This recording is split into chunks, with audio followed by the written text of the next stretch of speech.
சரி, இந்த மாதிரி நாளைக்கு எல்லாத்துக்கும் பாடசாலை விடுமுறை இல்லையா? சந்தோஷமா இருக்கீங்களா? கவலையா இருக்கீங்களா? ஏன் பாடசாலை போறோம்? பாடசாலை லீவுனா கவலை தான் இல்லையா? என்ன காரணம்? வீட்டுல வேலை வாங்குறாங்களா, இல்லாட்டி வீட்டுல படிக்க இயலாதா, அப்படி சூழல் இருக்கும்ல சில நேரம். ம்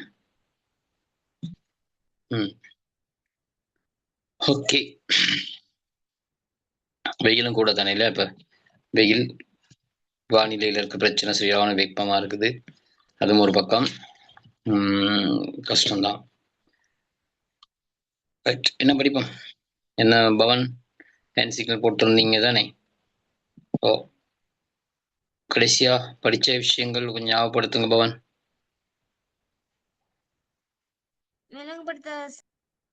விளங்கப்படுத்துங்க. செங்கல் ஓடு உற்பத்தி.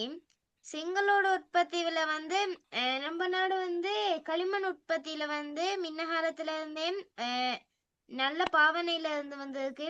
அதை வந்து இவங்க ஒரு தொழிலாதாரமாக கொண்டு முன்னெடுத்து இருந்திருக்காங்க. கிறிஸ்துவுக்கு முன் 3ஆம் நூற்றாண்டுல இருந்தே இந்த நாட்டுல செங்கல் பாவனை இருந்து வந்ததுக்கான ஆதாரங்கள் கிடைச்சிருக்குது.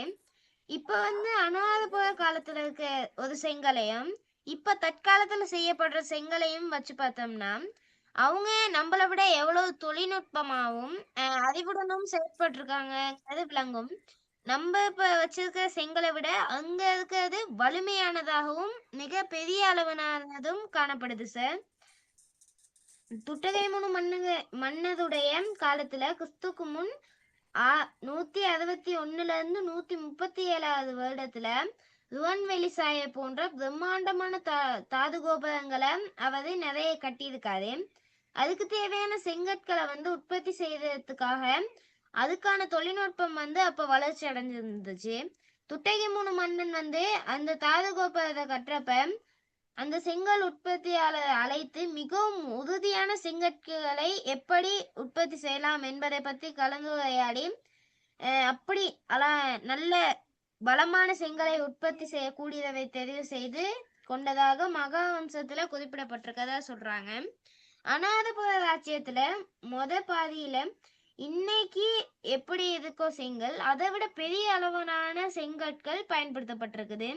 அந்த கற்கள் வந்து கொஞ்ச அளவு நீரையே உறிஞ்சு கொள்றதுனால உறுதியானதாகவும் பாதம் தாங்கும் திறன் மிக்கவையாகவும் இருந்திருக்கு.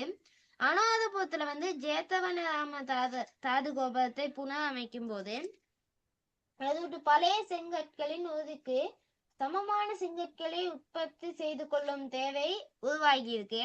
இதனால இந்த நாட்டு உற்பத்தியாளர்களால அந்த தரத்தினால செங்கற்களை உற்பத்தி செய்ய இயலாததுனால புதிய சூளை ஒன்றை அமைத்து அதை வச்சு உற்பத்தியை மேற்கொள்ள வேண்டிய தேவை வந்து ஏற்படுது. அந்த புனரமைப்பாளர்களுக்கு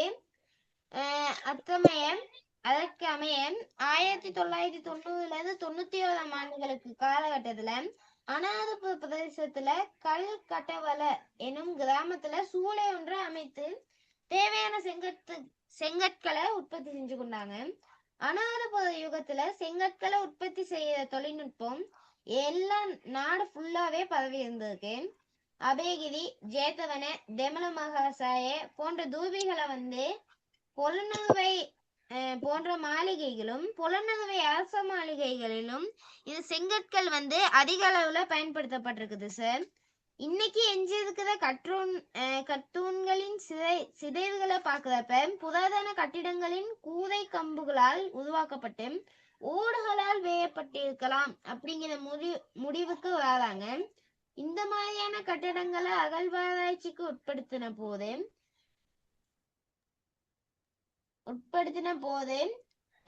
இந்த இந்த கம்பு ஊனி கீழே விழுந்து ஏதாவது துண்டுகளை வந்து பாக்குறதா இருக்கு. இந்த ஓடுகளை உற்பத்தி செய்யறவங்கள அந்த காலத்துல ஓட்டு தச்சர் அப்படின்னு சொல்றாங்க.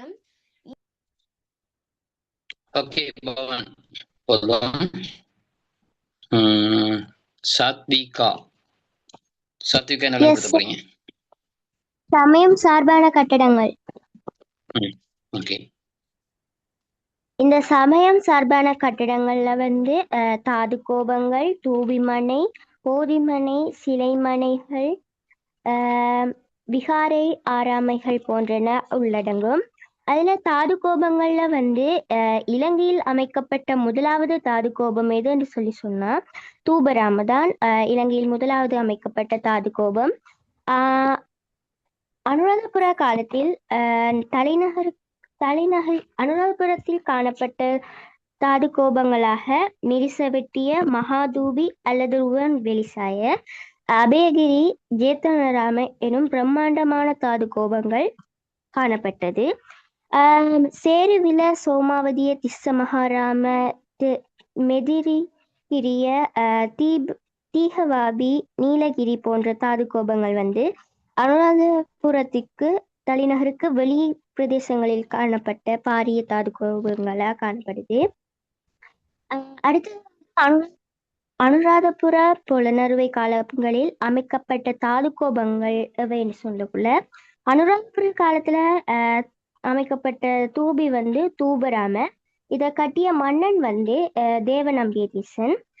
ருவன்சாய மற்றும் மிரிசவெட்டிய துட்டகை முனு மன்னன் அமைச்சிருக்கிறாரு. அதே அனுராதபுர காலத்துல அபயகிரி விகாரைய வலகம்பாவும் ஜேத்தவனராமைய மகாசேன மன்னனும் கட்டியிருக்கிறாங்க. அடுத்தது புலனறுவை காலத்துல கிரிவிகாரை, தெமலமகாசாய, யுதகநாவ விகாரை, தெதிகம கொட விகாரை போன்ற விகாரைகளை மகாபராக்கிரமபாகு கட்டியிருக்கிறாரு. புலனறுவை காலத்துல ரன்கோட் விகாரைய நிசங்கமல்ல மன்னன் கட்டியிருக்கிறாரு. தாழ்கோபத்தின் பிரதான அம்சங்களாக அடித்தளம், முன்தட்டு வளையம், அண்டம், சதுரக்கோட்டம், தேவர்கோட்டம், கலசி பீடம், கலை வளையம் மற்றும் கலசம் என்பன தாது கோபத்தில் காணப்பட்ட பிரதான அம்சங்களாக இருக்கிறது. Okay sir. Okay Amar sir, அரண்மனைகளை பத்தி விளங்கப்படுத்துவோம் சார். ஓகே. அனுராதபுரத்துல அரசர்களினதும் உயர்ந்த பிரபுக்களினதும் வசிப்பிடமாக இந்த அரண்மனைகள் தான் காணப்பட்டது. அனுராதபுர காலத்துல விசேடமான அரண்மனை தொகுதிகள்ல ஒன்றாக எங்களுக்கு சீகிரியாக குறிப்பிட முடியும். காசியப்ப மன்னனால் உருவாக்கப்பட்ட இம்மாளிகை தொகுதி குண்டொன்ற அடிப்படையாக வைத்து நீர்பூங்கா, மாடிப்பூங்கா, நீரகலி, பாதுகாப்பு மதில்கள் என்பன பல அலங்காரங்களை உருவாக்கப்பட்டிருக்கிறது. புலனறுவை யுகத்துக்குரிய புராதன அரண்மனையில உள்நகர்ல பாகுவின் மாளிகையாகும். இது பாகுவின் மாளிகையாகும். அந்த யுகத்திற்குரிய விசேட அரண்மனையாக குறிப்பிடப்படக்கூடிய புலனறுவையிட உள்நகர்ல அமைக்கப்பட்டிருக்கின்ற வைஜெயந்த கட்டடமாகும். வம்ச கதைகளின்படி 7 மாடிகள் கொண்ட அம்மாளிகை முதலாம் பராக்கிரமபாகு மன்னனால் தானாம் அமைக்கப்பட்டது. இன்றும் அதன் 3 மாடிகளுக்கான ஆதாரமும் மேலே செல்வதற்கான படிக்கட்டுகளும் காணக்கூடியதாக இருக்கின்றது. இம்மாளிகையில அமைப்ப ஒத்ததாக உருவாக்கப்பட்ட சிறிய மாளிகை ஒன்றுதான் சிதைவுகள பண்டுவர்ல காணப்படக்கூடியதாக இருக்கின்றது. ஓகே அமர், இப்ப 3 பேரும் சொன்ன விஷயங்கள் ஏற்கனவே நாங்க படிச்சதை ஞாபகப்படுத்தி இருக்கிறாங்க. மற்றவங்க இன்றைக்கு புதிதாக யாரும் வந்திருக்கீங்களா?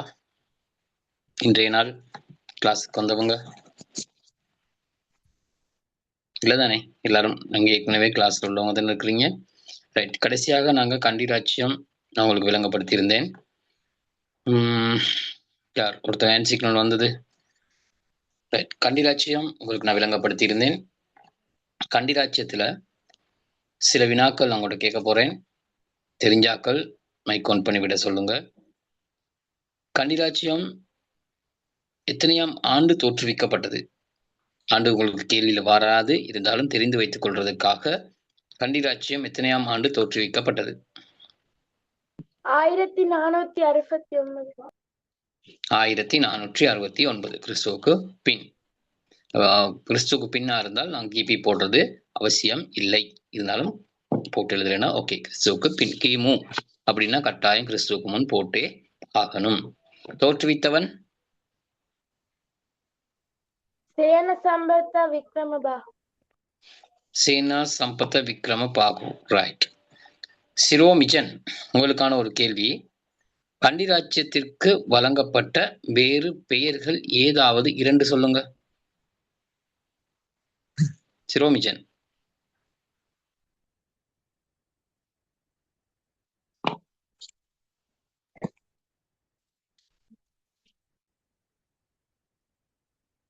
எங்க சிரோமிஜன், உங்களுக்கான கேள்விதான் அது. எக்ஸ்கியூஸ் மீ எஸ், சொல்லுங்க. சார்.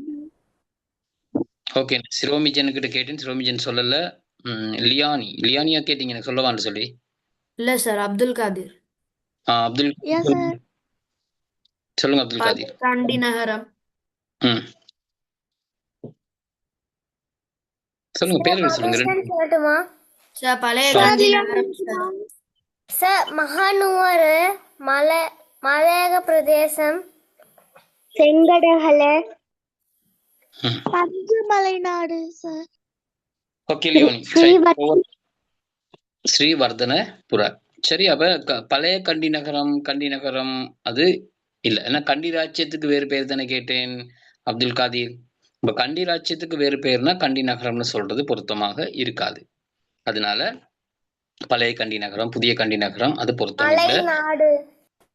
மலையக அரசு, மலையக தலைநகர், பஞ்சமலை, மகானுவர, செங்கடகல, ஸ்ரீவர்தனபுர இப்படி பெயர்கள் சொல்லப்படணும். சரியா? இப்ப 2 வினாக்கள் 2-3 வினாக்கள் கேட்டிருந்தேன்.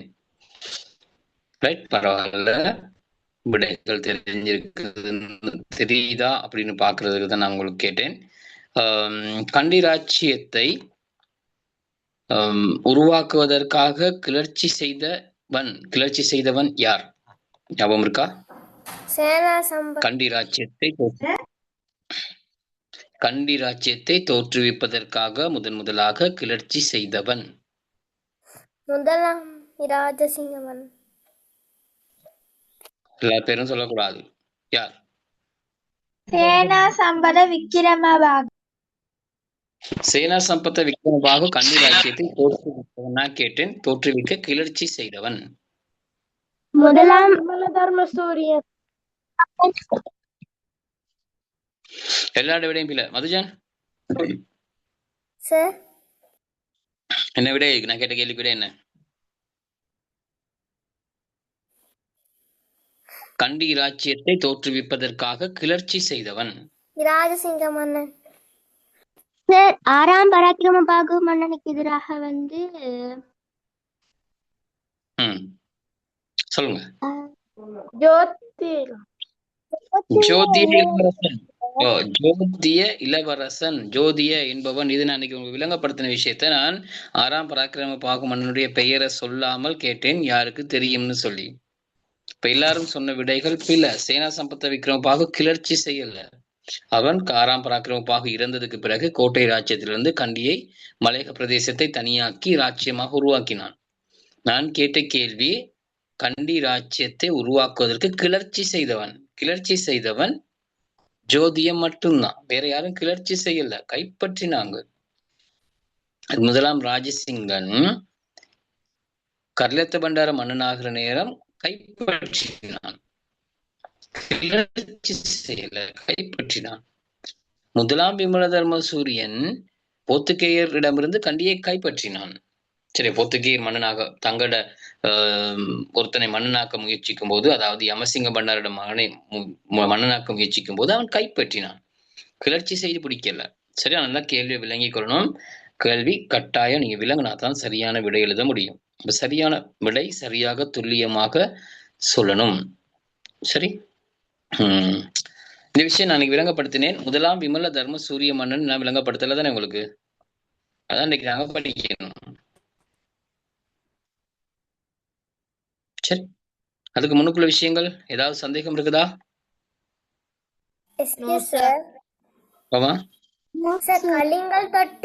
கலிங்கல் தொட்டியும் கலிங்கலும் வேறு தானே சார்?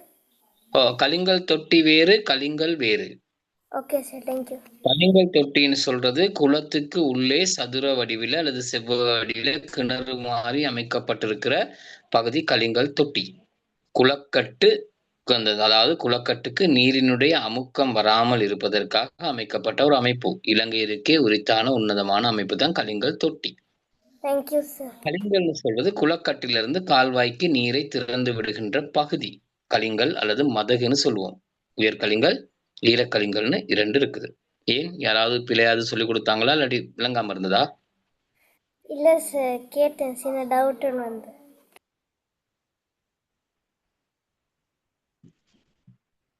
Okay right. சரி, இதுல உங்களுக்கு விளங்கப்படுத்தின ஏதாவது பிரச்சனை இருக்கா? சீதாவாக்கை, கோட்டை, கோட்டை ராசந்தானி 3ஆக பிரிந்தது ஞாபகம் இருக்கா? கர்லத்த பண்டார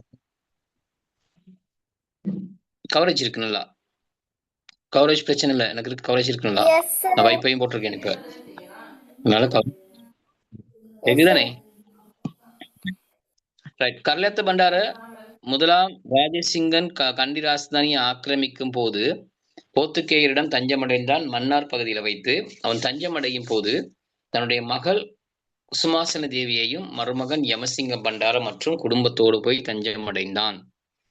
தஞ்சமடையும் போது பாதுகாப்புக்காக தஞ்சமடைந்தான். குசுமாசன தேவிக்கு 2 வயதுன்னு சொல்லப்படுகிறது. சிறிய ஒரு கை குழந்தையோடு போய் தான் அவன் தஞ்சமடைந்திருக்கின்றார். அதுக்கு பிறகு போர்த்துகேயர் அவங்களுக்கு தஞ்சம் கொடுத்திருக்கிறாங்க, அடைக்கலம் கொடுத்திருக்கிறாங்க.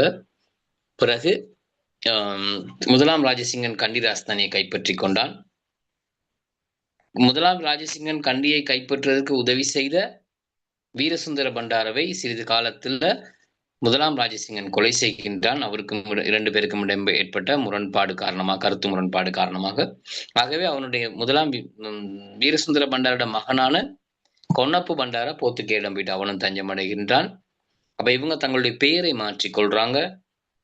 குசுமாசன தேவி டோனா கத்தரினான்னு சொல்லியும், யமசிங்க பண்டார தொன் பிலிப்னு சொல்லியும், கோனப்பு பண்டார தொன் ஜுவான் அப்படின்னு சொல்லியும் பெயரை மாற்றிக்கொண்டு போர்த்துகேயரிடம் தஞ்சமடைந்திருக்கிறாங்க. அதுக்கு பிறகு சீதாவாக்கை ராஜசிங்கன் பலகீனம் அடைஞ்சதுக்கு பிறகு அவன் பலகீனம் அடைகிறான். பலவீனம் அடைந்த நேரம் போர்த்துகேயர் தங்களோட கட்டுப்பாட்டுக்குள் இருந்த, தங்களுடைய பாதுகாப்பில் இருந்த யமசிங்க பண்டாரவை கண்டிக்கு மன்னனாக்குறாங்க. யமசிங்க பண்டார கண்டிக்கு மன்னனானதோடு அவனுக்கு பாதுகாப்புக்காக முதலாம் விமல தர்மசூரிய மன்னன் அனுப்பப்படுகின்றான். அதாவது கோனப்பு பண்டார அனுப்பப்படுகின்றான். அப்ப அவனுடைய பேர் முதலாம் விமல தர்மசூரியன் அல்ல, கோனப்பு பண்டார.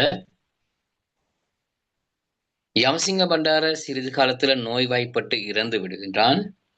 அந்த நேரம் போர்த்துகேயர் தங்களுக்கு சார்பான யமசிங்க பண்டாரோட இளைய மகன், சின்ன மகனை, வயது குறைந்த மகன், மூத்தவனாக இருக்கலாம், அவனை மன்னனாக்கி தாம் கண்டி ராசதானியை நிர்வாகம் செய்யலான்னு யோசிக்கிறாங்க.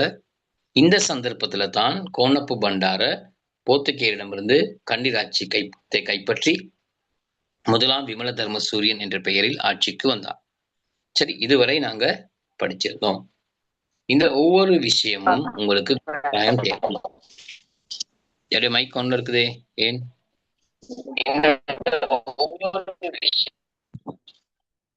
அமர், மைக் ஆஃப் பண்ணுங்க. உங்களோட கிளியர் இல்லாம இருந்துச்சு. எதுவும் டவுட் கேட்குறா இருந்தா மெசேஜ் பண்ணுங்க, இல்லாட்டி கவரேஜ் வந்துட்டா எடுங்க, எனக்கு அதைங்க. இப்ப நாங்க முதலாம் விமல தர்மசூரிய மன்னனை பற்றி படிக்க போறோம். இவன் கண்டி ராஜ்யத்துல புதிய ஒரு அரச வம்சத்தை தோற்றுவித்த முதலாவது மன்னன். புதிய ஒரு அரச வம்சத்தை தோற்றுவித்தவன்.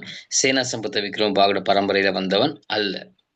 சேனா சம்பத்த விக்ரமபாகுட பரம்பரையில வந்தவன் கர்லத்த பண்டார, அதுக்கு பிறகு யமசிங்க பண்டார. அப்ப அவனுக்கு பிறகு வந்து கண்டி ராஜதானியை கைப்பற்றி கொண்டவன் பிரதானியின் மகனான இந்த கோனப்பு பண்டார. அவன் தான் முதலாம் விமல தர்ம சூரியன் என்ற பெயரில் பெயரை மாற்றிக் கொண்டார்.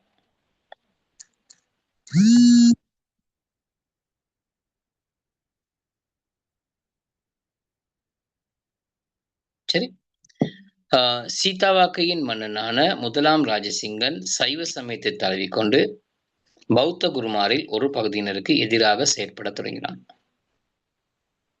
இது எப்படி கண்டி சீதாவாக்கையிடமிருந்து சீதாவாக்கி மன்னன் ராஜசிங்கிடமிருந்து மீண்டும் போனது அப்படிங்கிறது தான் இது. சீதாவாக்கி மன்னனான முதலாம் ராஜசிங்கன் சைவ சமயத்தை தழுவிக்கொண்டு பௌத்த குருமாரில் ஒரு பகுதியினருக்கு எதிராக செயற்பட தொடங்கினான். இதனால் மலையக பிரதானிகளிடையே மன்னன் மீது அதிருப்தி ஏற்பட்டது. அச்சந்தர்ப்பத்தை தமக்கு சார்பாக பயன்படுத்தி கொண்ட போர்த்துகேயர் கண்டி ராஜ்யத்தில் தமக்கு சார்பானவர்களை ஆட்சியில் அமர்த்த எத்தனித்தனர். சரியா? என்னன்னா கர்லெத்த பண்டார யாருக்கு விசுவாசமாக இருக்கின்றான்?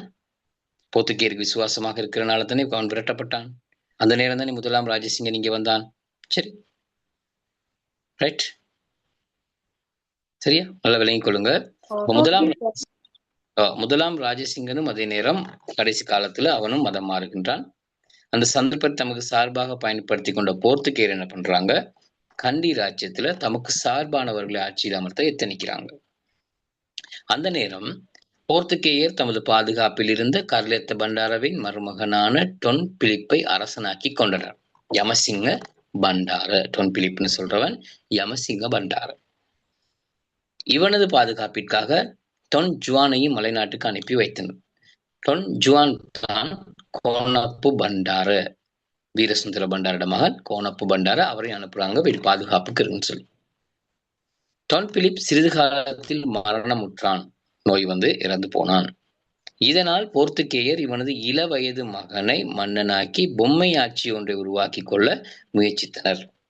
ஏன்னா இப்ப மன்னன் இல்ல, அவனுக்கு பிறகு இருக்க வேண்டிய சிறிய மகன், இள வயது மகன், அவனை மன்னனாக்கினால் அவனுக்கு ஒன்றும் தெரியாது, தாங்கள் நிர்வாகத்தை மேற்கொள்ளலாம், அப்படியே கண்டிப்பா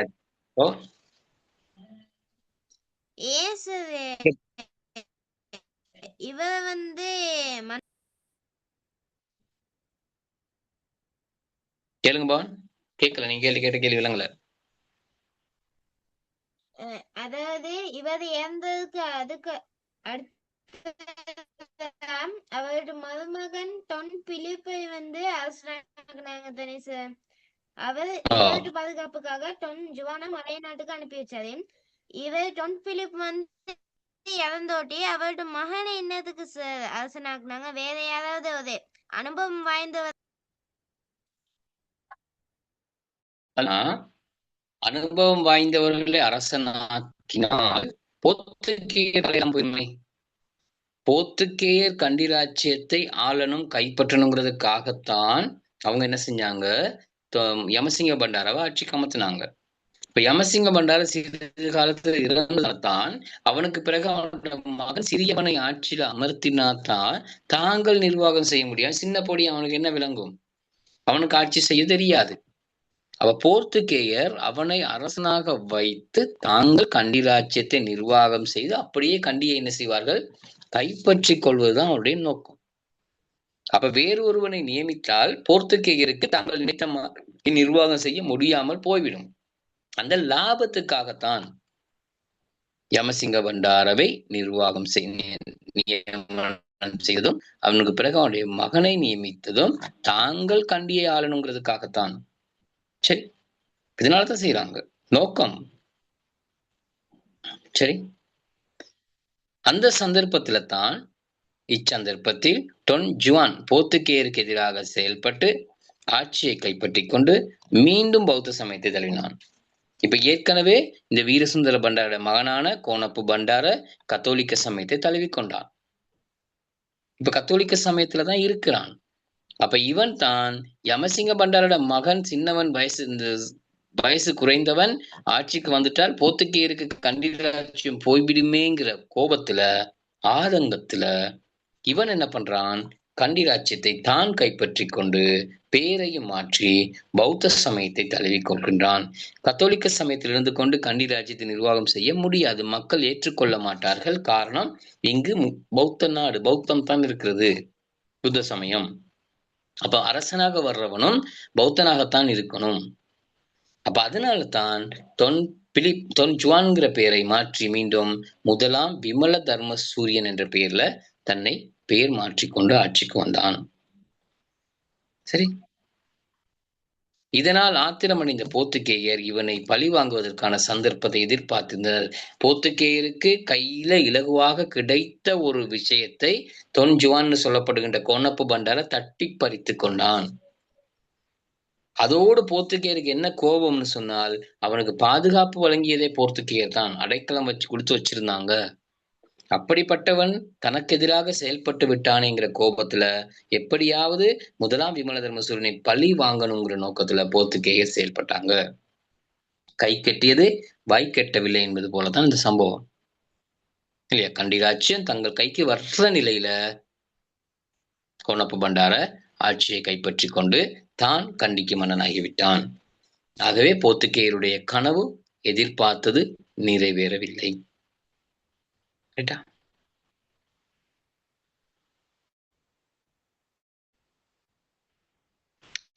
இவன் 1892 ஆண்டில்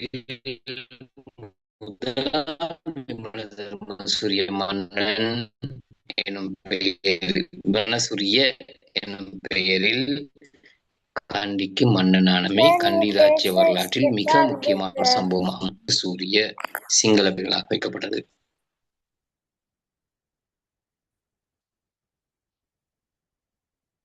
எல்லாருக்குமே கேக்குது இல்லையா நான் பேசுறது? ஆமா சார். விளங்குது சார். விளங்குது சார். விளங்குது சார். உங்களோட சில நேரம் உங்களோட கவரேஜ் பிரச்சனையும் இருக்கும் பிள்ளைகள் நான் பேசுறது கேட்காம இருக்கிறதுக்கு. சரி, எந்த கவரேஜ் மட்டும் காரணமாக இருக்க முடியாது. எனக்கு நான் சொன்னேன், நான் இப்ப ரவுட்டர் எல்லாம் போட்டு வச்சிருக்கேன், கவரேஜ் இருக்குதே.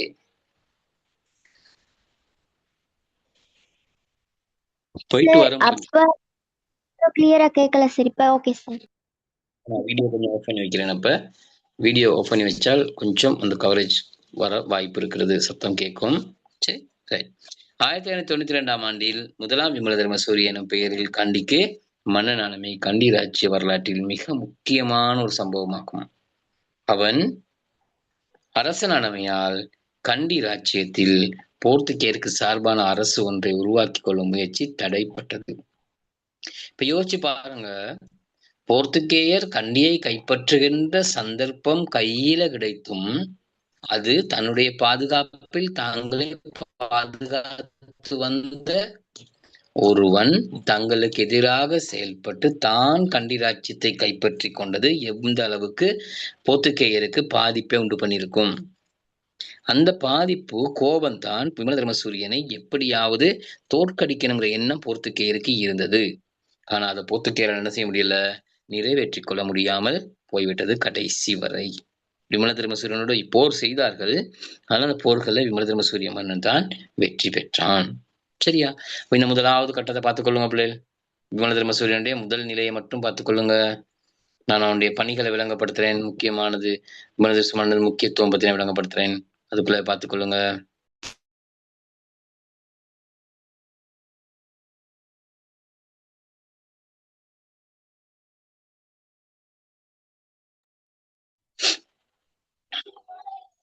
பார்த்துக்கொள்ளுங்க.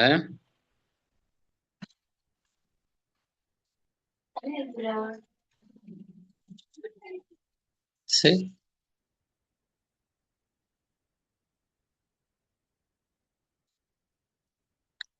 சரி,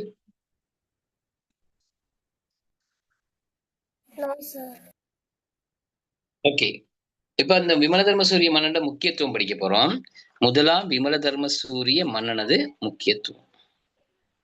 சரி,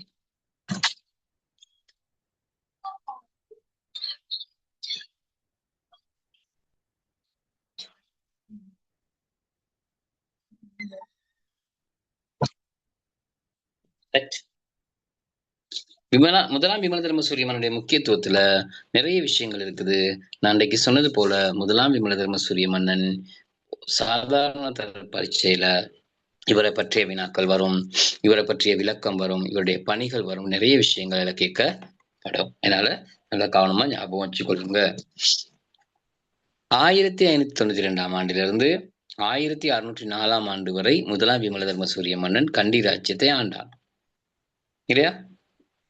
8 12 வருட காலங்கள் இல்லையா? கிட்டத்தட்ட 12 வருட காலங்கள் அவன் கண்டி ராஜ்யத்தை ஆண்டிருக்கின்றான். கர்லியாத்த பண்டாரனுடைய மகள் டோனா கத்ரினாவை மணந்ததன் மூலம் கண்டி ராஜ்யத்திற்கு சட்டபூர்வ அரசனானான். இவருக்கு ஒரு பிரச்சனை இருந்தது, ஒரு சவால் இருந்தது. என்னன்னா, முதலாம் விமல தர்ம சூரியனுக்கு ஆட்சி உரிமை இல்லை. நாங்க ஏற்கனவே ஒவ்வொரு வகுப்புலையும் வரலாறு படிக்கும் போது பாரம்பரியம் என்ற மன்னர்கள் பாரம்பரியமாக பரம்பரையாக ஆட்சிக்கு வந்தார்கள்னு படிச்சிருக்கிறோம். தந்தை அரசனாக இருந்தால் தந்தை வழி சமூகம், தந்தைக்கு பிறகு மகன், அப்படிதான் ஆட்சி உரிமைக்கு வந்திருக்கணும். அதான் பரம்பரை. அல்லது சகோதரன், மனைவியின் சகோதரன், இப்படி ஏதோ ஒரு பரம்பரையாகத்தான் இந்த ஆட்சி உரிமை வந்து கொண்டிருந்தது. ஆனா முதலாம் விமல தர்ம சூரியன் ஒரு அரசனுடைய மகன் அல்ல, இவன் ஒரு பிரதானியினுடைய மகன். ஆகவே இவனுக்கு என்ன இல்ல, ஆட்சி உரிமை இல்லை. ஆட்சி உரிமை இல்லாதனால இவன் கண்டி ராஜ்யத்துக்கு ஏற்றுக்கொள்ளப்பட மாட்டாது, முடியாது. ஆகவே இவன் பார்க்கிறான், எப்படி நான் கண்டி ராஜ்யத்தை இப்ப கேக்குதானே? நான் வெளியில வரட்டுமா? ஏதோ பிரச்சனை இருக்கு மாதிரி இருக்கு. கொஞ்சம் இருங்க, நான் வெளியே வரேன்.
கேக்குதா பிள்ளை? இப்ப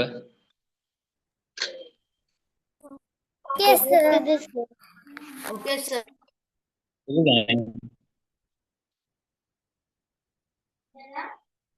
கொஞ்சம்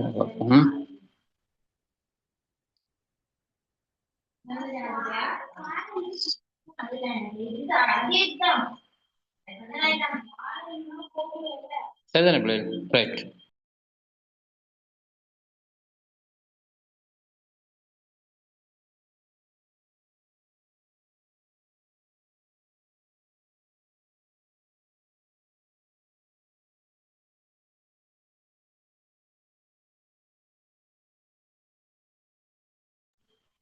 சரி, ரைட். இப்போ வரும்னு நினைக்கிறேன். கொஞ்சம் பார்ப்போம் பிள்ளைகள். கொஞ்சம் கவரேஜ் போயிட்டு வருது. அந்த வைஃபைலையும் ஏதோ சிக்கல். வைஃபைக்கும் கவரேஜ் வர மாட்டேங்குது, இதுதான் பிரச்சனை. சரி, இதை பார்த்துக்கொள்ளுங்க. இந்த 1592 இருந்து 1604 ஆண்டு வரை முதலாம் விமல தர்ம சூரிய மன்னன் கண்டி ராஜ்யத்தை ஆண்டான். இவனுக்கு சட்டபூர்வமான ஆட்சி உரிமை இல்லை. அதுக்கு காரணம் இவன் ஒரு பிரதானியினுடைய மகன். அதனால இவர் என்ன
சாரி பிள்ளைகள், அதாவது கவரேஜ் போயிட்டு கட் ஆகி திருப்பி வெளியில வந்து உட்கார்ந்துருக்கேன். இந்த வைஃபைக்கும் கனெக்ஷன் வரதில்லை.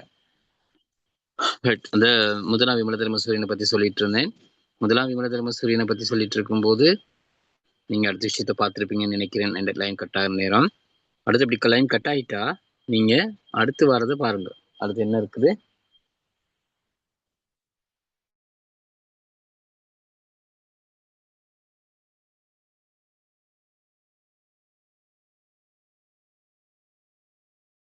சார் விமலதர்மன் சொல்லிட முக்கியத்துவம் சார்.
சாரி, திரும்பி வந்துட்டேன்.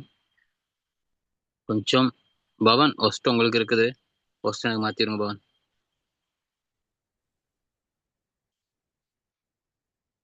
புத்தகம் பாத்தீங்களா? நான் இல்லாத நேரம் ஓகே சார். புத்தகத்தை பாத்தீங்களா? நான் சொன்னேன் முதல்ல, நான் கட்டானா புத்தகத்தை வாசிங்க, தனித்தனியா புத்தகத்தை வாசிங்க. யாரும் மெசேஜ் பண்ணிக்கிற வேணாம். சரி, சில நேரம் அன்னைக்கு சரியான மின்னல் இருக்குது இந்த பக்கம், நான் அப்பயும் வெளியே தான் உட்காந்துருக்கிறேன். ஒரு நாளைக்கு அந்த பிரச்சனை இருக்கும், கவரேஜ் போயிட்டு வரும். அதுக்கு ஒன்றும் பண்றதுக்கு இல்லை, வேற மாற்று வழி என்ன எனக்கும் தெரியல. மாற்று வழிக்கு தான் வைஃபை போட்டேன், அதுவும் செட் ஆகல அப்படின்னா என்ன செய்யறதுன்னு தெரியல. சரி, முதலாளி சரி. இந்த இரண்டாவது விஷயம் பாருங்க, இவன் டோனா கத்ரினாவை மணந்ததன் மூலம் கண்டி ராஜ்யத்தில் புதிய அரச பரம்பரை ஒன்று தோற்றுவிக்கப்பட்டது. ஏன்னா இவன் ஒரு பிரதானியினுடைய மகன், ஆகவே இவன் ஆட்சிக்கு வந்ததுக்கு பிறகு இவனுக்கு பிறகு புதிய அரச பரம்பரை ஒன்று தோற்றுவிக்கப்பட்டது. செனரத், 2ஆம் ராஜசிங்கன், 2ஆம் விமலதர்ம சூரியன், வீரபராக்கல் நரசிங்கன் எனும் மன்னர்கள் இப்பரம்பரையை சார்ந்தோர் ஆவர். இவங்களோட பரம்பரையில வந்தவங்க தான் இந்த 1ஆம் விமலதர்ம சூரியனுக்கு பிறகு வந்த செனரத் மன்னன், அவனுடைய ஒன்று விட்ட சகோதரன் 2ஆம் ராஜசிங்கன், செனரத் மன்னனுடைய மகன், அவனுடைய மகன் 2ஆம் விமலதர்ம சூரியன், அவனுடைய மகன் வீரபராக்கிரம நரசிங்கன். இவங்க எல்லாம் ஒரே பரம்பரையை சார்ந்தவர்கள். இந்த வீரபராக்கிரம நரசிங்கனுக்கு பிறகு அவனுடைய மனைவியின் சகோதரன் ஒருத்தன் ஆட்சிக்கு வந்தான். அதனால அவன் நாயக்க வம்சத்தை சார்ந்தவன். அந்த பரம்பரை மாறியது. அவனோட பரம்பரையில 4 பேர் கண்டியை ஆண்டு கொண்டிருந்தாங்க, நாயக்க வம்ச ஆட்சியாளர்கள். விஜயராஜசிங்கன், கீர்த்தி ஸ்ரீ ராஜசிங்கன், ராஜாதி ராஜசிங்கன், ஸ்ரீ விக்ரம ராஜசிங்கன். அவங்கள பத்தி எல்லா விஷயத்தையும் நாங்க இன்னைக்கு இந்த பாடத்துல அடுத்தடுத்த வகுப்புல படி. சரி, பாருங்க, இம்மன்னன் சீதாவாக்கை ராஜ்யத்தின் ஆதிக்கத்திலிருந்து கண்டி ராஜ்யத்தை விடுவித்துக் கொண்டான். இப்ப இவனுக்கு நிறைய சவால்கள் இருந்தது. இந்த 1ஆம் விமலதர்ம சூரியனுக்கு ஒன்று ஆட்சி உரிமை இல்லை. அதுக்குத்தான் குசுமாசன தேவியை திருமணம் முடிச்சு ஆட்சி உரிமையை பெற்றுக்கொண்டான். அதுக்கு பிறகு 1ஆம் ராஜசிங்கன், சீதாவாக்கை ராஜசிங்கன் இன்னும் இருக்கிறான். அந்த அச்சுறுத்தல் ஒன்று இருந்தது. எப்படா? ஏன்னா சீதாவாக்கை ராஜசிங்கனுக்கு எதிராகத்தான் இவங்க கண்டியை பாண்டு கொண்டாங்க, பிடிச்சு கொண்டாங்க.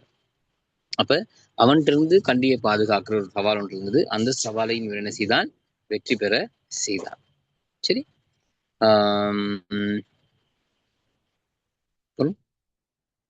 இம்மன்னன் சீதாவாக்கை ராஜ்யத்தின் கண்டி ராஜ்யத்தை விடுவித்துக் கொண்டான்.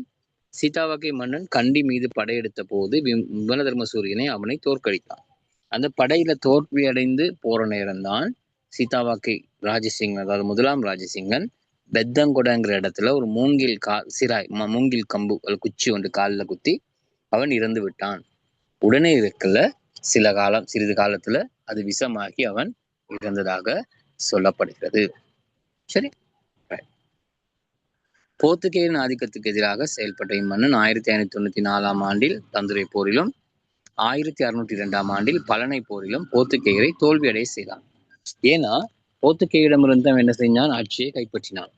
அப்ப அவங்களுக்கு இருந்து கண்டி ராஜ்யத்தை என்ன செய்ய வேண்டியிருந்தது? பாதுகாக்க வேண்டி இருந்தது. அதுல இருந்தும் போர்த்துகேயரை தோல்வியடைய செய்தான். 2 படையெடுப்புகளையும் போர்த்துகேயருக்கு படுதோல்வி அடைய செய்தான். போர்த்துகேயர் எப்படி படையெடுத்து வந்தாங்கன்னா, அவங்க நல்ல ஆயுதங்கள் இருந்தது. அத்தோடு போர்த்துகேயர் தனியா வரல, அவங்களோட படைகள் கரையோரத்துல இருந்து சம்பளத்துக்கு படை கொண்டு வந்தாங்க. படைகளை சம்பளத்துக்கு கொண்டு வந்தாங்க, கூலி கொடுத்து கொண்டு வந்தாங்க. அந்த கூலிப்படை என்ன செஞ்சுன்னு சொன்னா, கண்டி ராஜ்யத்துக்குள்ள வந்ததோட அவங்களுக்கு எதிராக இருக்கிற விமலதர்ம சூரியனோட சேர்ந்துக்கிட்டாங்க. போர்த்துகேயர் எடுத்த எல்லா படையெடுப்புகள்லையுமே அவங்களுக்கு சம்பளம் வாங்கிட்டு வந்த படை கண்டி மன்னனோட சேர்ந்து செயல்பட்டது. அதனாலதான் போர்த்துகேயர் எல்லா படையெடுப்புகளையும் தோல்வி அடைந்து கண்டியை கைப்பற்ற முடியாமல் போனது. சரி, இம்மன்னன் பௌத்த சமயத்தின் வளர்ச்சிக்காக பல நடவடிக்கைகளை மேற்கொண்டான். ஏன்னா இவன் பௌத்த சமயத்துக்கு வேலை செய்ய வேண்டியிருந்துச்சு. அப்ப பௌத்த சமயத்துக்கு நிறைய வேலை செஞ்சிருக்கிறாரு. பர்மாவிலிருந்து பிக்குமாரை வரவழைத்து உபசம்பத்தாவை மீண்டும் நடத்தி, உபசம்பத்தா சலங்கு பௌத்த சமயத்தினுடைய முக்கியமான ஒரு நிகழ்வு தான் இந்த உபசம்பத்தான்னு சொல்றது. பௌத்த சமயத்தை தூய்மைப்படுத்தும் விழா, பெரிய ஒரு பூஜை. இதை பர்மாவில இருந்து பிக்குமார்களை வரவழைத்து செய்வித்தான். பர்மான்னு சொல்றது இப்ப என்ன பெயர்ல அழைக்கப்படுகிறது? மியான்மார். மியான்மார் தான் பர்மா. சரி, பர்மாவுக்கு இன்னொரு பேர் மியான்மார். சரி, அதே மாதிரி லங்கா திலக்க, கடலாதெனிய விகாரைகளை புனரமைத்தமை இதற்கு உதாரணங்கள் ஆகும். இந்த விகாரைகளையும் என்ன செஞ்சிருக்கான் இம்மன்னன் புனர் நிர்மாணம் செஞ்சிருக்கிறான். லங்கா திலக்க, கடலாதெனிய போன்ற விகாரைகளை புனர் நிர்மாணம் செய்திருக்கிறான். அதே மாதிரி பாதுகாப்பு கருதி சீதாவாக்கையும் தெல்கமோ விகாரையில் மறைத்து வைக்கப்படும் தந்த தாதுவை கண்டிக்கு எடுத்து வந்து தலதா மாளிகையில் பிரதிஷ்டை செய்தான். இப்ப கண்டியில தலதா மாளிகை கட்டியவன் இந்த முதலாம் விமல தர்ம சூரியன். இன்றைக்கும் இலங்கையில உலகத்திலையும் புகழ் பெற்றதாக இருக்கிற முக்கியமான ஒரு இடம் இந்த தலதா மாளிகை. அதை கட்டுவித்தவன் இந்த முதலாம் விமல தர்ம சூரிய மன்னன். சரியா? முதலாம் விமல தர்ம சூரியனுக்கு இந்த அளவுக்கு சிறப்புகள் காணப்படுகிறது. மீண்டும் ஒரு முறை முதலாம் விமல தர்ம சூரியனை முழுமையாக பாருங்க. முழுமையா பார்த்துட்டு என்கிட்ட கேள்வி கேளுங்க. சரி,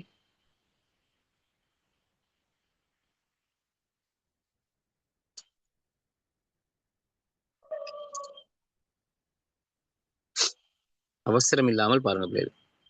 சேனரத்மன்னனை நாங்கள் பார்த்துருவோம். முதலாம் விமல தர்ம சூரியனை முழுமையாக பார்த்துக் கொள்ளுங்க. அதுக்கு பிறகு சேனரத்மன்னனை பத்தி பார்ப்போம்.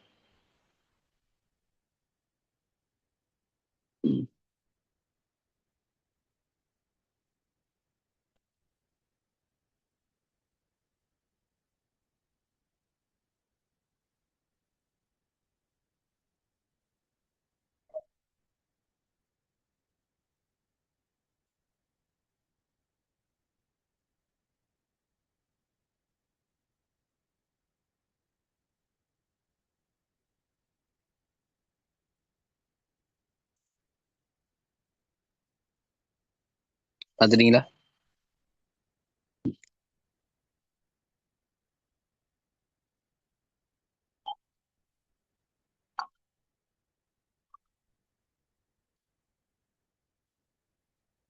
சரியா பிள்ளைகள்? ஏதாவது சந்தேகம் இருக்கா?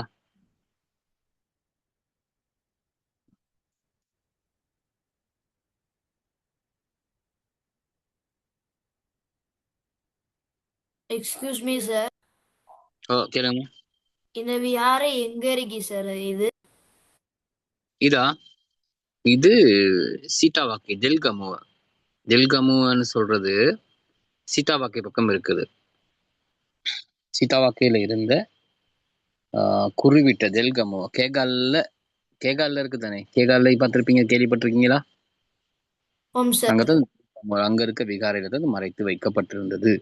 அங்க இருந்து தான் கொண்டு வந்து என்ன செஞ்சாங்க இவங்க கண்டியில பிரதிஷ்டை செஞ்சாங்க. ஏன் அங்க ஒழிச்சு வச்சிருந்தாங்கன்னா, முதலாம் ராஜசிங்கன் சைவ சமயத்தை தழுவுனதுக்கு பிறகு அவருக்கு புனித சின்னத்துக்கு முக்கியத்துவம் இல்லை தானே. அதனால தான் அதை கொண்டு போயிட்டு தெல்கமுயில வச்சிருந்தாங்க. அதை கொண்டு வந்து என்ன செஞ்சாங்க பிரதிஷ்டை கண்டியில பிரதிஷ்டை செஞ்சாங்க. சரி, முக்கியமான யாரும் அதை களவெடுத்துட்டு போயிடாம இருக்கு. முக்கியமான இடம் யாருக்கும் சந்தேகம் வராமல் இருப்பதற்காக அதை மறைச்சு வச்சாங்க. தந்தம் தானே, தந்த தாது புத்தருடைய புனித தந்தம் பல். அதையும் பாத்திர தாது அவர் உணவு உட்கொண்ட அந்த பாத்திரம்னு சொல்லுவாங்க, பாத்திர தாதுன்னு சொல்லி, அது இரண்டையும் தான் மறைச்சு வச்சிருந்தாங்க. கொண்டு போயிட்டு பாதுகாப்பா ஒழிச்சு வச்சிருந்தாங்க. யாருக்கும் சந்தேகம் வராது இந்த கல்லு கீழே வச்சிருக்காங்கன்னு சொல்லி. அதை வைக்கிற நேரம் இந்த அலங்க உணவு எடுத்து எடுத்து சாப்பிட நம்ம உணவு வந்துட்டு இருக்கும் சார் அந்த பாத்திரத்துல. அந்த பாத்திரம் இல்ல, அந்த பாத்திரம் இல்ல, அந்த அக்ஷய பாத்திரம் தானே. அது அல்ல, அந்த பாத்திரம் இல்ல. அக்ஷய பாத்திரம் அவர் வச்சிருக்கல தானே. புத்த பெருமானுடைய பாத்திரம் அது இல்ல. அல்ல உணவு வராது. அது மணிமேகலையில தான் அந்த இது இருக்குது. மணிமேகலைன்னு சொல்லப்படுகின்ற இந்த 50 காவியங்கள்ல ஒன்னான அதுல தான் மணிமேகலைக்கு கிடைச்ச அந்த பாத்திரம் தான் அல்ல உணவு வந்து கொண்டிருக்கும். இது புதபெருமான் வச்சிருந்த பாத்திரத்துல அப்படி வரல.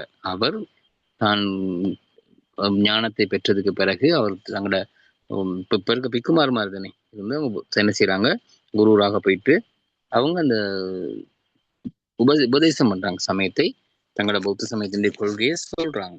அப்ப அந்த அவங்க வச்சிருக்க பாத்திரம் தான் அந்த பாத்திரம் தான் அது. அது அல்ல எல்லாம் வராது. சரி, ஓகே. இவரையும் பார்த்துக்கொள்ளுமா சென்றத்மனையும்? Okay sir. இல்ல வேற எதுவும் கேட்கறதுக்குதா? No sir. செனரத்மனனை பொறுத்தவரையில பாருங்க, இந்த முதலாம் விமலதர்ம சூரிய மன்னனின் பின்னர் அவனுடைய ஒன்றுவிட்ட சகோதரனான செனரத் கண்டி ராஜ்யத்துக்கு மன்னனானான். ஒன்றுவிட்ட சகோதரன் சொன்னா சித்தப்பட பெரியப்பட மகன்களாக இருக்கும், சொந்த சகோதரன் அல்ல. ஏன் அவன் மன்னன் ஆனான்னா முதலாம் விமலதர்ம சூரியனுக்கு பிறகு முதலாம் விமலதர்ம சூரியனுக்கு ஆட்சி பொறுப்பை ஏற்கக்கூடிய பெரிய மகன்மார் இருக்கல, சிறிய 2 மகன்மார் தான் இருந்தாங்க. அதனால அவருக்கு பிறகு ஆட்சி பொறுப்பை அவருடைய ஒன்று வீட்டு சகோதரனான செனரத் மன்னன் ஏற்றுக்கொண்டான். இவனுக்கு என்ன பிரச்சனைனா, இவருக்கும் சட்டபூர்வமான ஆட்சி உரிமை இருக்கல. விமலதர்ம சூரியனுக்கே முதல்ல ஆட்சி உரிமை இல்லைன்னா அவனோட தம்பிக்கு எப்படி இருக்கும் ஆட்சி உரிமை இல்லை தானே. விமலதர்ம சூரியன் மகனுக்கு ஆட்சி உரிமை இருக்கும், ஏன்னா அவன் மன்னனான மகனுக்கு இருக்கும், தம்பிக்கு இருக்காது. இருந்தாலும் அதனால அவனும் என்ன செய்யறான், குசுமாசன தேவியை திருமணம் முடிச்சு கொண்டு ஆட்சி உரிமையை பெற்றுக்கொண்டான். சரி, நீங்க யோசிக்கக்கூடாது குசுமாசன தேவி இன்னொரு திருமணம் முடிச்சாங்களான்னு சொல்லி. முடிச்சாங்க, அரசியல் தேவைகளுக்காக அவங்க திருமணம் முடிச்சாங்க. சரி, இவன் யுத்தத்தை விட சமாதானத்தை விரும்பிய ஒருவனாவான். இதனால் 1617 ஆண்டில் போர்த்துகேயருடன் சமாதான ஒப்பந்தம் ஒன்றை மேற்கொள்ள நடவடிக்கைகளை மேற்கொண்டான். இவனுடைய காலத்திலேயே கேப்டன் ஜெனரலான கொன்ஸ்டாந்தைன் சா பெரும் படை ஒன்றுடன் ஊவா பிரதேசத்தை ஆக்கிரமித்தான். செனரத் மன்னன் காலத்துல தான் இந்த படையெடுப்பு வந்தது. ஆனால் செனரத் மன்னன் யுத்தத்தை விரும்பாதவன், ஆனால் அதை செய்ய வழி இல்லை. போர்த்துகேயர் ரந்தனிகளை வழியாக ஒரு படையெடுப்பை மேற்கொண்டாங்க. படையெடுப்புக்கு தலைமை தாங்கியவன் தான் ஜெனரலான கொன்ஸ்டாந்தைன் த சா. அந்த பேரை ஞாபகம் வச்சுக்கொள்ளுங்க, மார்க் பண்ணிச்சுக்கொள்ளுங்க. மன்னனின் மகளான மகா ஆஸ்தான குமாரன். மகா ஆஸ்தான குமாரன் சொல்றது 2ஆம் ராஜசிங்கன். மன்னனின் மகன் மகா ஆஸ்தான குமாரன் இன் தலைமையில் வந்த படை ரந்தனிகளில் இவர்களுடன் பெரும் போரில் ஈடுபட்டது. இறுதியில் போர்த்துகேய படை படுதோல்வி அடைந்தது. போர்த்துகேயர் கண்டி மீது மேற்கொண்ட அனைத்து படையெடுப்புகளையும் தோல்வி அடைந்தாங்க. எல்லாத்துலயுமே கண்டி மன்னர்கள் தான் வெற்றி பெற்றாங்க. அப்ப இதுல இந்த செனரத் மன்னன் சிறந்த ஒரு வீரனாக இருந்தான். செனரத் மன்னன் அமைதியை பேணுபவன். அவனுடைய மகன் 2ஆம் ராஜசிங்கன், ஆரம்பத்தில் இளமை பேர் அவர் மகா ஆஸ்தான குமாரன் சொல்லப்பட்டார். அவர் மிகவும் மிகவும் சிறந்த ஒரு வீரனாக இருந்தான். அதுதான் அப்பாவுக்கு பதிலாக இவன் படைக்கு தலைமை தாங்கி போயிட்டு போர்த்துகேயரை படுதோல்வி அடைய செய்தான். செனரத் மன்னனுக்கு பிறகு இவன் தான் ஆட்சிக்கு வந்தான், 2ஆம் ராஜசிங்கன்கிற பெயர்ல.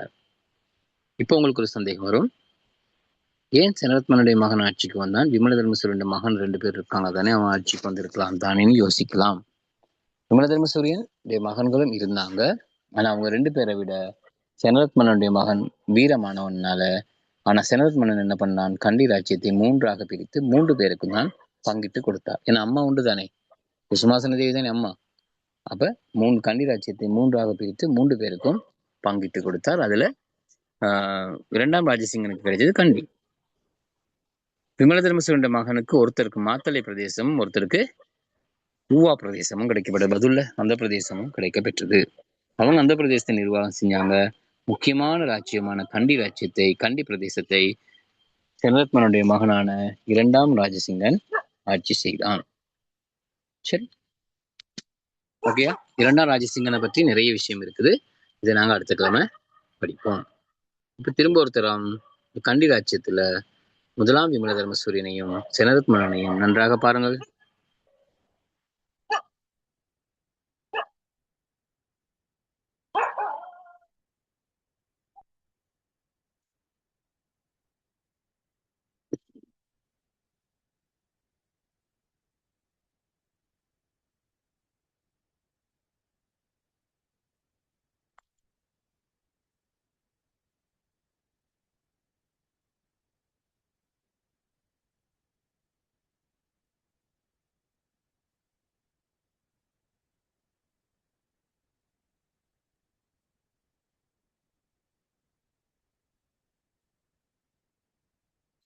சரியா, பாருங்க, ஏதாவது சந்தேகம் இருக்காங்க?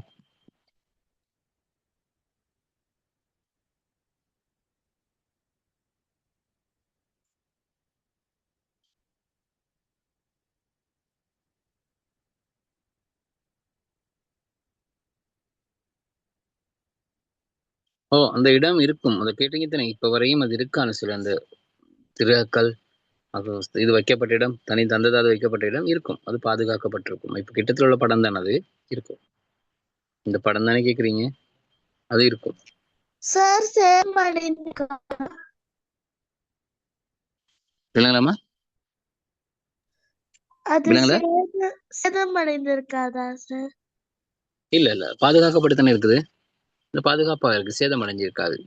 கல் தானே, அது புனிதமான இடமாக பாதுகாத்துட்டு இருப்பாங்க. இது கிட்ட உள்ள படம், அண்மை காலத்தில் எடுக்கப்பட்ட ஒரு படமா இருக்கும். அது பாதுகாக்கப்பட்டு தான் இருக்கும். சரி, சரியா பிள்ளைகள், முடிப்போம். அடுத்த கிழமை நாங்கள் கேள்வி கொஞ்சம் எழுதி கொள்வோம், கேள்வி விடையும் எழுதுவோம். Okay, good night. Good night sir. Bye sir. Thank you sir. Thank you sir. Good night. Bye. Bless you, sir. Thank you. Night sir. Bye. Thank you sir.